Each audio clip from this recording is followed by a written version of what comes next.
Hello and good afternoon. I am Anita Bhardwaj and I am a pediatrician working in the Cleveland area. I was introduced to our satsang when I got married 30 years ago, and my personal commitment to it has grown over time, more so in the past several years. Ramashram Satsang was established by Dr. Chaturbhut Sahai ji, who we refer to as Guru Maharaj. He simplified the steps towards attaining the target state of peace, light, and love, the top of that pyramid that we were looking at in our previous session. Now, we all yearn for that state of inner happiness and joy, and we look for it in the outside world. But the outside world keeps changing, and we do get some short lived happiness and joy, but then we are faced with adversity and sorrow. We soon realize that everlasting happiness actually lies within us. And to achieve this state of bliss, we need to calm our mind and turn it inwards. Now, this inward orientation of the mind is easier said than done. The mind, with its never ending stream of thoughts, is very difficult to calm and control. And that is where satsang comes in. The literal translation of the word satsang means to be in the company of truth or goodness. It could have many interpretations, one of which is to be in the company of others who are also seeking the truth, or those who have actually achieved that target state. And they can help guide us as we progress on our path. With satsang, it becomes easier to calm our mind, orient it inwards, and meditate. While some satsangs practice singing or chanting, ours is a form of inner satsang, where we practice quiet meditation as a means to lead us to a higher level of consciousness. Although one needs to practice this regularly by themselves, ideally twice a day, group sessions like this one, where several of us sit down together on maybe a weekly, bi-weekly, or monthly basis, is found to be extremely beneficial, as the collective positive energy that is generated helps us all achieve a higher level of concentration, which leads to a deeper and more meaningful experience. The topic for our sessions this weekend is the 5 steps to nirvana. There will be a talk lasting for about 20 minutes, followed by meditation for about 30 minutes, and then there will be a discussion and an interactive Q&A session. It is my privilege today to introduce Mr. Sanjeev Kumar, who will be speaking on our topic and guiding our meditation session. Sanjeev ji is the grandson of Guru Maharaj. In addition to working as an IT executive and fulfilling his duties as a husband and father of 3 wonderful children, he remains committed to furthering the goal of reaching as many of us as possible as we strive to progress on our individual spiritual journeys. He is blessed with a charismatic personality and has an exceptional ability to explain complex concepts in simple language. He has immense energy and resilience and has been guiding meditation sessions regularly for several decades, both here in the US and in India, where he travels extensively as well. I feel blessed that I have had the privilege of knowing him for several years now and have benefited greatly from his knowledge and guidance, and also hospitality as he hosts the annual gathering of our satsang at his home every year. And now I'll hand it over to Sanjeev ji.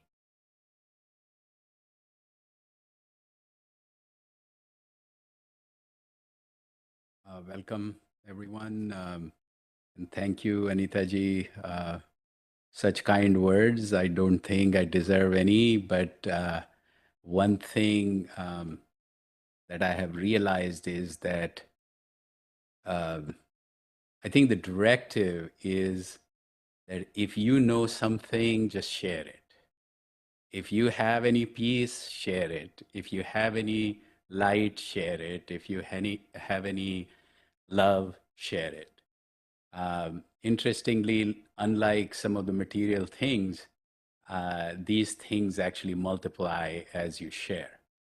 And you know, there is, while I call this a learning session because uh, probably we can learn something out of it, but I usually want to say that I'm the facilitator because there is nothing that I want to teach. I just want to share. And if uh, you find the way that Guru Maharaj, who was incidentally my grandfather too, and I was born in this, so I have been practicing this for 40 years, and I just feel that if it works for you, if there is something that you can make out of this, method, and it gives you, and I have seen that work, and that is one of the reasons why I'm more than convinced that, this can do things that, you know, typically there are very, the state that this satsang can take you. Um, I would say that it's rather uncommon to find people who have achieved that state, given the culture and our outward orientation and materialistic inclination, et cetera, et cetera. Um, and yeah, so it's all about your practice, your connection, your meditation, and the group here, and I'm here to facilitate, you know, um, uh, it's almost like a support system. Um, and Guru Maharaj, basically, whatever he learned from his guru, he decided to share freely. He wrote a 7-volume book. And one of the concepts that he started that book with is what we will talk about today in the initial session. And then, as Anita ji said, that we will get into, practice, and we will have instructions of how to practice, and then we'll actually do the practice. That in itself is 40 minutes, which is the core. Everything before and after is just a transition in and transition out of, because our minds, tend to be focused on different things that are going on in our lives.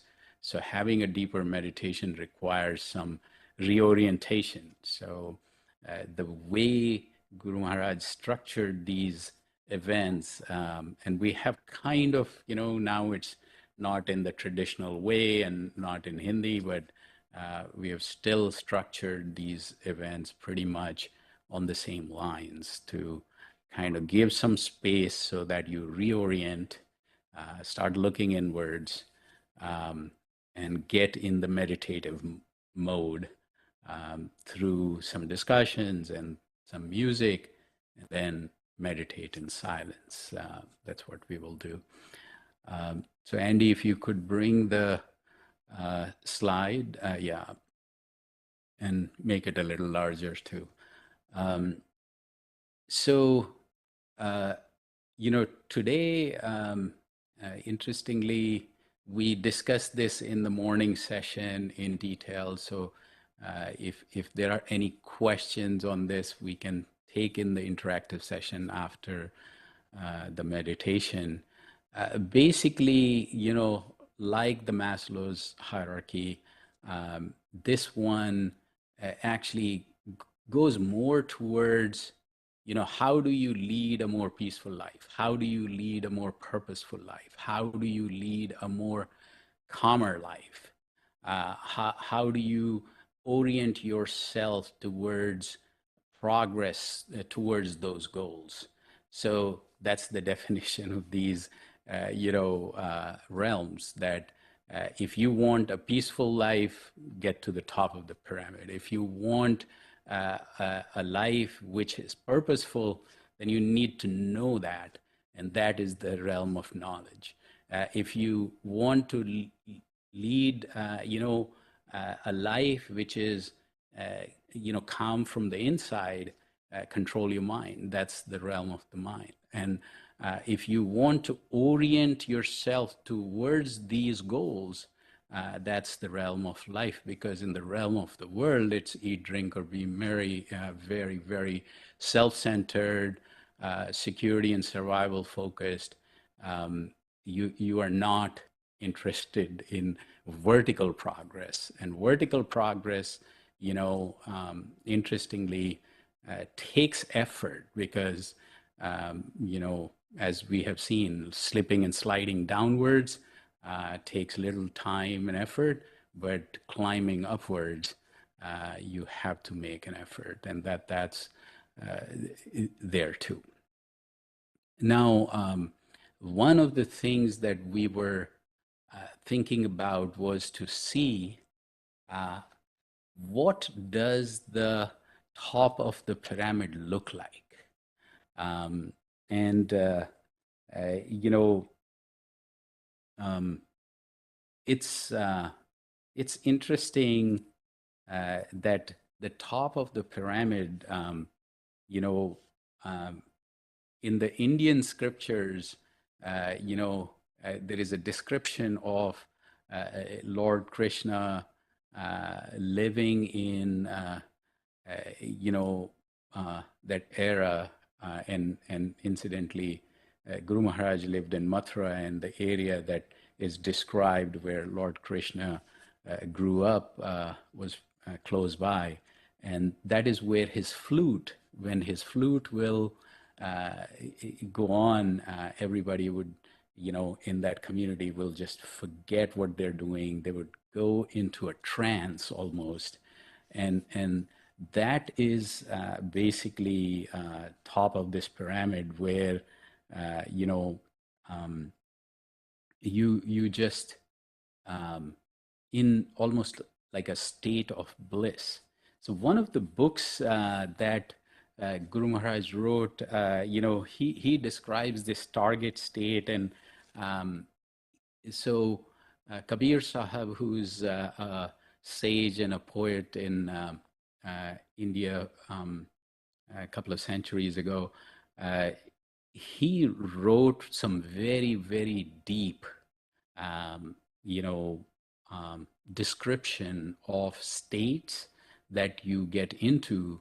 So on the top of the pyramid, description, and I am, I apologize. I just, uh, kind of translated this in a very quick, 5-minute effort. And it goes something like this, that from the source of the cosmos, there is a sound that is rising. And there is a nectar of bliss that is sprouting and filling the universe. There is no sun, no moon, no stars. There is no light or darkness. It's almost like a place that is beyond description. But still, there is, uh, like, it's so full of this love that it's like an ocean of bliss. So love there at the top of the pyramid is so consuming, and in a good way. So it almost seems like there is a river of love that moves towards an ocean of love. So, you know, like we would be the river, and the cosmic energy, the transcendental energy, is the ocean, and we are kind of merging into that. That's the description of that state. And you can hear amazing tunes, and you can hear amazing shimmering lights. But as we, you know, it was described earlier, there is no sun, moon, or stars. And there is no light or darkness, but you still see these, sounds and lights, but they are kind of different than the material, world sounds and lights. There is no water in sight, but the shower of bliss is everywhere. So, um, so it's like um, this is hard to describe or even understand, but those who get there achieve nirvana, a true freedom, freedom from bondage, a true self realization. So, this was Kabir Das ji's description of the top of the pyramid. But I actually, also did some description of, which is a little more, you know, our level, so to say. Um, so, there was one of the sessions where we talked about Sahad Samadhi, which is a state of higher consciousness where you live uh, almost in a constant and consistent state of higher consciousness and awareness. So, satsang is supposed to take you there.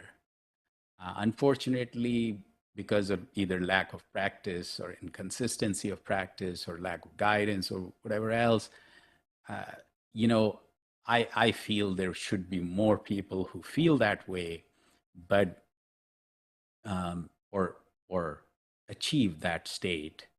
But I have seen people within this satsang who have achieved.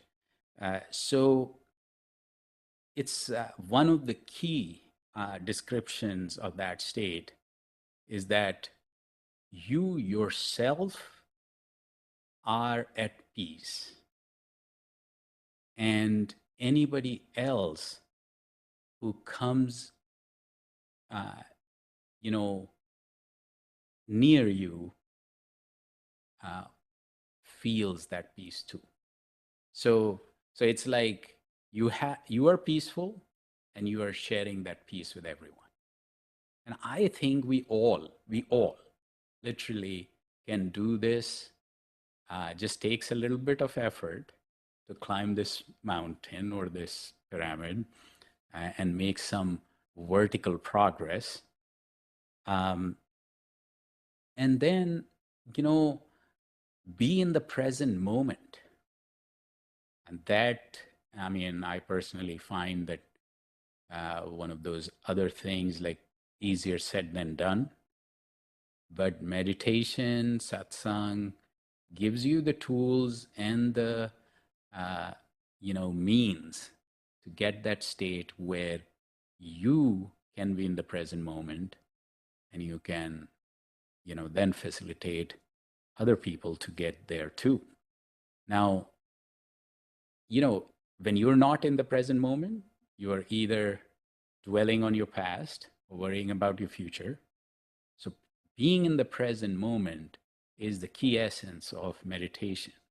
Should, so even for 30 seconds, when you get to deeper meditation, get to this state where you are in the present moment, telling you that feeling, that peace, that calm, that, almost freedom that you get, uh, I think that is why we come back again and again to these sessions, because sometimes in individual, um, when we individually practice, that state comes with effort, and in a group session, it can be achieved more effortlessly.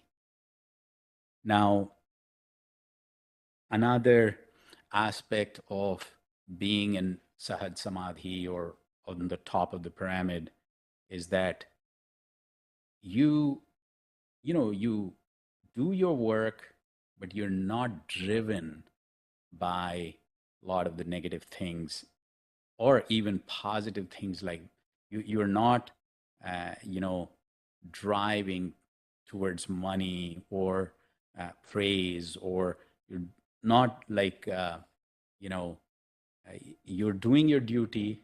And if people uh, you know uh, say bad things or good things, your duty is, so once through the realm of knowledge, once you get your life's purpose, you focus on that purpose rather than be driven by materialistic or the power hunger type of stuff.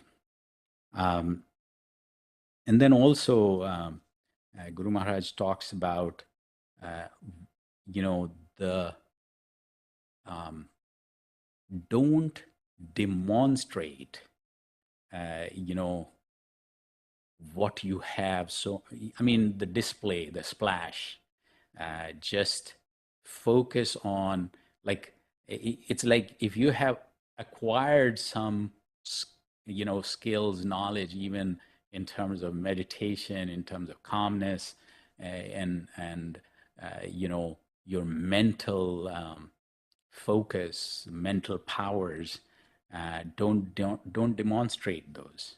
The reason he says is that in the realm of the mind, especially when you meditate, when you focus, when you get these, ability to concentrate, and when you control your mind somewhat, it gives you these mental powers. And what he says is this: those people who don't dissipate that, or starts spending that by demonstrating it and using it for material purposes, um, and for example, you can manifest a lot of things. If you start manifesting material things, then your growth upwards could turn more in the reverse direction. So what he says is that if you want to reach the top of the pyramid, you need to utilize the powers of concentration, the focus that you get, the ability, other abilities of the mind. Um, you, if you invest in your internal and vertical growth upwards, then these mental powers, mental capabilities will take you through the fourth and the fifth realm. So I'll pause there. Um, I think so. Before we talk about how to meditate um, and do the meditation, one of the key things here, if we, Maharishi Patanjali, who, is said to be the father of the yoga philosophy, um, you know, in his research, what he found was that there are two energy flows that are within us. One is moving upwards, which takes us up through this pyramid. And the other one is moving downwards, which takes us down towards the world. And basically, a satsang, meditation, and,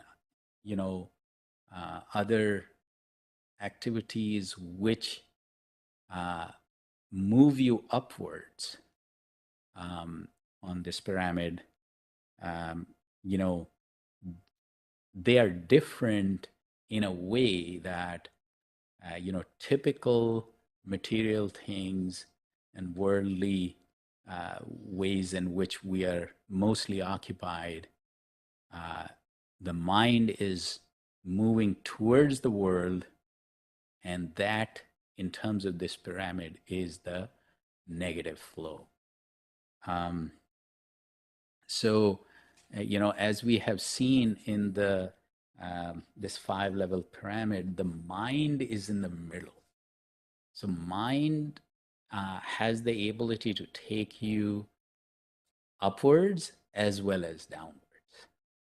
And, uh, you know, um, Guru Maharaj says that people who, are wiser, use what is given to them as a tool to work upwards, um, rather than, you know, utilize this capability to push us downwards, which then leads to other sidebars of, you know, um, it's like, instead of the love and light and peace, we get all kinds of other things where we just get bogged down with, um, you know, the the anxiety, the depression, the worry, and all those other things. So anyway, on that note, so we can discuss questions and other details about this after the meditation. So let's get in um, to the meditation now. So let me describe the basics here. So we will, do about 15 to 20 minutes of meditation in silence. Before that, there is a few minutes, 5 to 7 minutes of music to start and music to end. That's the transition in and transition out, essentially. So to sit still for that period of time requires practice, but also we have to minimize the distractions as much as possible. So one of the things is that when your body moves, your mind moves with it. So sit in a relaxed posture where the body would not move for 20 to 30 minutes, and eyes lightly closed for the same reason, because sensory input would distract our mind. So relaxed posture, eyes lightly closed, and that's enough. But if you can keep your spine straight, because the energy flow is upwards, and chin a little inwards for better posture, that might be helpful. Um, but individual, whatever works for you from posture perspective, that's fine. So far as we minimize the distractions to the mind. And then think of this transcendental light in front of us that's entering our heart, distributing throughout our body, and we are becoming completely immersed in this light. Now, you can initially do mindfulness or chanting or, listen to music. So those things can work as transition, but in the middle, there is this uh, period of silence for 15 to 20 minutes. At that point, try not to do anything else. Just think about this light in front of you, and it's entering your heart, distributing throughout your body, and you are getting completely immersed in this light. Now, mind will wander away, and that's natural. That happens. So as soon as you realize the mind has wandered away, bring it back to this thought and this thought alone, that light is in front of us, is entering our heart, distributing from there throughout the body, and we are becoming one and completely immersed in this light. Let's start now.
Oh, yeah. So let's, take any questions or observations or thoughts or anything anyone wants to share. Um, so, so Yuan or Bill, any questions or any thoughts here?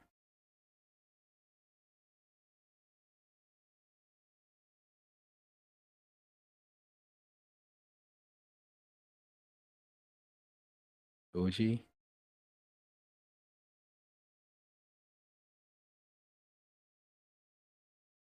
So let's maybe Ajayji or Eddie, if you can just talk a little bit about some uh, you know benefits or anything else you want to highlight for today's session. Yes, Sanjeev, I'd like to highlight a few things that may be of interest. Um, one, we talk about body, mind, and soul. You hear that expression a lot, and how we have to heal our body, mind, and soul. Mm. But kind of what is that? What does that look like? You know, what does the body, mind, and soul look like? And when I think about the pyramid that you show, the model, that really is accurate description of what our body, mind, soul is. And so, as we look at the five layers, we have these sheets in between, and the sheets itself, depending on its composition, and we can relate that to the purity, if you will, or non-purity, contamination of the sheets, will determine our actions, our behaviors, our personalities, and such. But what I wanted to point out also is that physical body, which we're so attached with, and which the ego is so attached to, is not our self, right? It's not really our full self. We may say body, mind, and soul, but there's really only one of us. We're not separate pieces, and as you can see, it's kind of a continuum. So when we attach ourselves to just a physical body and we say, we are this physical body, we're leaving out this whole other spectrum of experiences um, that we are. And so this is why it's one of the most important steps in yoga is to become detached from the physical body and the physical world. Because you can never move upward in the pyramid if you're still anchored to the physical world. So this is the first thing that we should we should gain from this model is that we are not just a physical body. We can say that, and we see it now. And in order for us to move, we have to become detached from that, and recognize the other aspects of ourselves, which are our high consciousness. And then the second thing I kind of wanted to point out was, um, we talk about the different types of medicine and treatment modalities and so forth that we use in this world. And this model helps us understand a little bit better about why these different modalities exist and what different aspects of ourselves uh, they work on. And so when we consider allopathic medicine and herbal medicine, um, see it has an effect on the biochemistry of the body. And so these are more gross forms of our energetic self, and they correspond to the physical world. So they're going to have a greater effect in the physical world. Now, when we talk about acupuncture or chakra healing or crystal healing or magnetic healing or light therapy, we're talking about energies that are more subtle. And so they would affect the prana portion of our bodies, or what we see here as the realm of life, or the pranamaya kosh. And then the psychological psychotherapy aspects of medicine we see would affect primarily the intellectual realm, or the Ganamaya kosh. And so, we look at medicine sometimes as being competitive, but if we consider this five steps to nirvana and this model, we see that they really affect different aspects of ourselves. And so we should look at them as such, not that they're necessarily competing, but that they treat different aspects of ourselves. And then, I wanted to mention that you mentioned Sahaj Samadhi. There are other samadhis, as you mentioned, that exist in all of the other five layers, if you will, other five steps. And so we have the ability to really at any time almost to gain a experience in those realms by practicing a particular yoga. There's some specific yoga that will give us an experience of that realm if that's what we're searching for. Now, in our system, we focus primarily on the mental realm, and we're carried from there through to Ganamaya Kosh, and ultimately into the realm of bliss. But if you wanted to just gain an experience of each individual realm, you could do that through practicing a particular type of yoga. So, Mhm. there's so much in this model, and I just wanted to point out those things, just so you could maybe have something to think about, and see that it's complex, and that we are beings that have many different aspects of ourselves, and just to keep that in mind.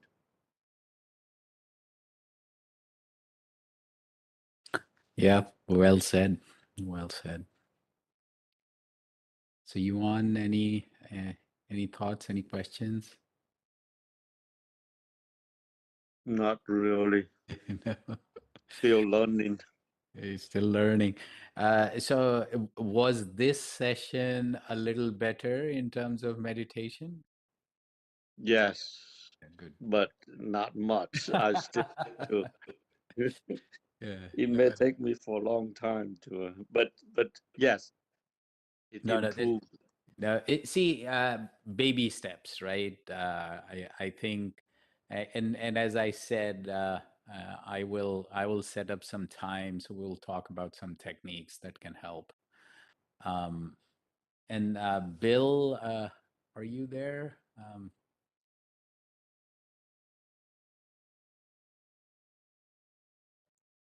Yeah, I'm here. Yeah.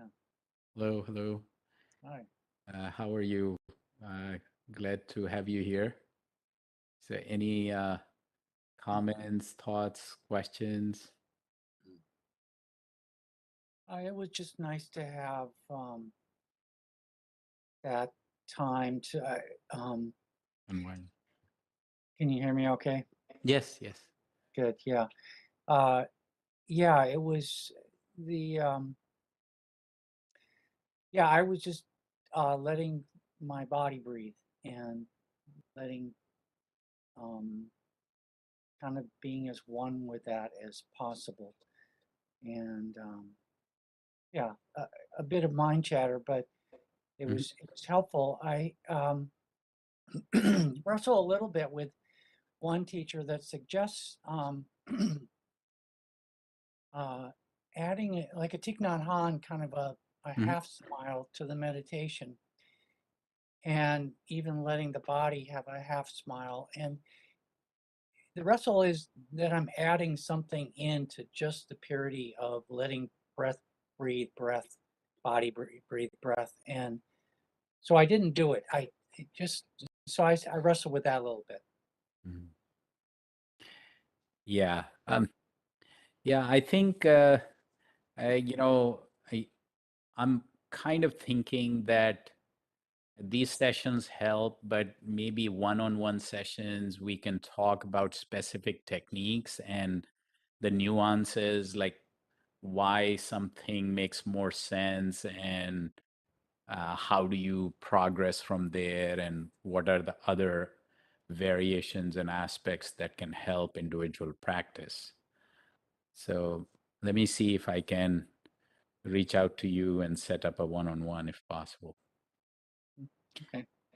Um, and yeah, so tomorrow we have a 10 o'clock session also, 10 o'clock Eastern time.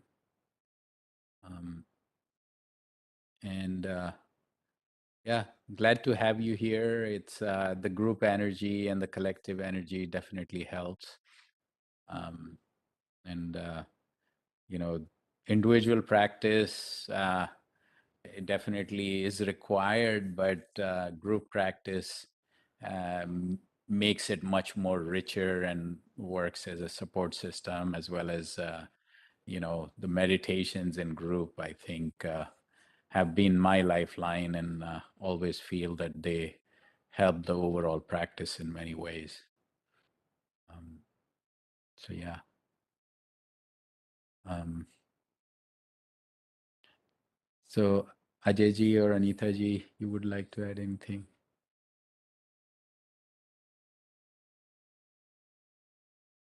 Great session, Sanjeev ji. I enjoyed it. It's enlightening, and you made a complicated topic seem simple. And same for Eddie. Thanks for your comments, Eddie. And it was really nice to hear from you and everything that you had to say. Certainly, the group sessions help, for the practice, and hopefully everyone will benefit. Thank you very much. So um, Warren or Shivangi? Namaste, Bhaiya ji. Namaskar. So do we have time? I do have a question. Go ahead. Yeah. So I've been listening in for quite some time now on all the discussions that we've been having. And this maybe it's a silly question, but I've had this stuck in the back of my mind for a while now. And even like the discussion we had before the meditation today kind of just brought it back. So we have often discussed that, our satsang is different from other means of attaining salvation, where we don't have to renounce the world and go to jungles or mountains to meditate or attain self-realization. We stay part of the society, discharge our duties, and can still work on our spiritual vertical growth. Mhm. But you were saying before that, the satsang helps you and can sometimes gives you powers and where you can focus on manifest worldly things, Mhm. and if you do that then you're not progressing spiritually, you may in fact go down. Mhm. But like, isn't that a little bit of a contradiction? Like, you live in the world, but you should always be a little withdrawn from the world and not get tempted and not get bogged down by worldly things. But it's like be in the world but not so much. Like, isn't that hard? Like, you see what I'm getting at? So who said this was a bed of roses? uh, no, actually, this question comes up again and again and again. Um, so first, I think it is a relative term. So let's say somebody gives up the worldly ambitions and worldly duties and joins a monastery, right? They go and uh, decide to give up rest of their lives for the church and the service for the church. And that's a very noble thought, very noble approach, no questions. But the question I think Guru Maharaj and his guru uh, said, okay, so those people are moving towards the top of the pyramid, that they have dedicated their lives to that effort. What about us? What about the ordinary people? What about the people who don't have that level of commitment, or who want to do their duties that have been assigned in terms of take care of the parents or kids, or do their work for the community? Shouldn't they be also going towards the top of the pyramid? That's the question that they decided to ask. So the answer, they found that the progress, the personal progress, the personal upliftment is available for everyone. Whatever you are doing, whatever your inclination, or whatever, you could continue that journey. So the thing is that that's why there are several realms, that in like the second realm, you're kind of like half here and half there. I mean, I'm just saying this lightly. I'm just saying that now you practice, but not so consistently. You do things, but you're still lot to go, lot to learn, right? Now, the question then becomes that if I have 20, and maybe not 24 hours, but maybe I have 8 hours of work, then I have other things to take care of because of, whatever else my environment is. Where would I find time to do practices that in the ancient times people used to do, or in the monastery now, uh, you know, uh, people have so much dedicated time to focus on their spiritual growth. So what Guru Maharaj and the other Guru Maharaj, his guru, basically said, like, okay, here are some tips, here are some techniques, here are some ways in which, if you just pull out maybe an hour a day, or maybe, I can say like even half of that. And even if you're not that consistent, you know, find someone who has been there, done that, get some guidance, um, take their energy, take their, they are ready to share the peace, light, and love. So you can almost instantaneously, almost effortlessly, you can achieve some of that without your own effort. So they deeply research the approach of how you can effortlessly, quickly, less effort. Okay, now the question then becomes, so what am I giving up, or what am I not doing?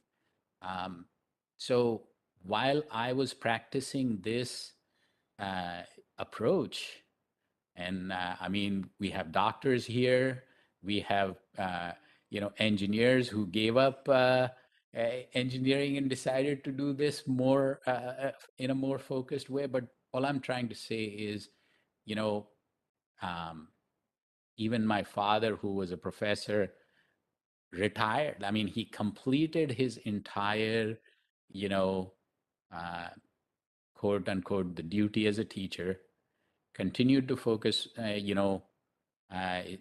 like people used to come for guidance. He used to travel for guidance and sharing and facilitating and everything. So now I think your question is that, am I giving up some of my worldly ambition? Am I giving up some of my worldly focus because of this? So on one hand, I see if your ability to stay calm and quiet, if your ability to concentrate, if your ability to discern and know what to do, not to do, all that is better, you will do better worldly in your worldly endeavors too. uh, what what I meant by not just manifesting love or money or material things is because that is like leveraging your meditative capabilities towards a lower goal rather than a higher goal. So I'm not saying that if you have to work for 8 hours, work in any lesser way than before. Actually, your 8 hours should be as powerful or more powerful because your ability to concentrate. I'm not saying that.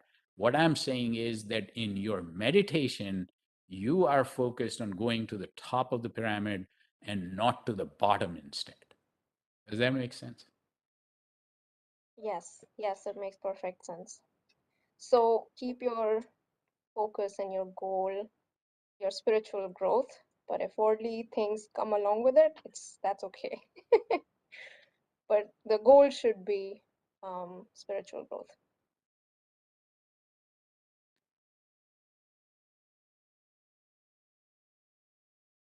Yeah. So, yeah. Um,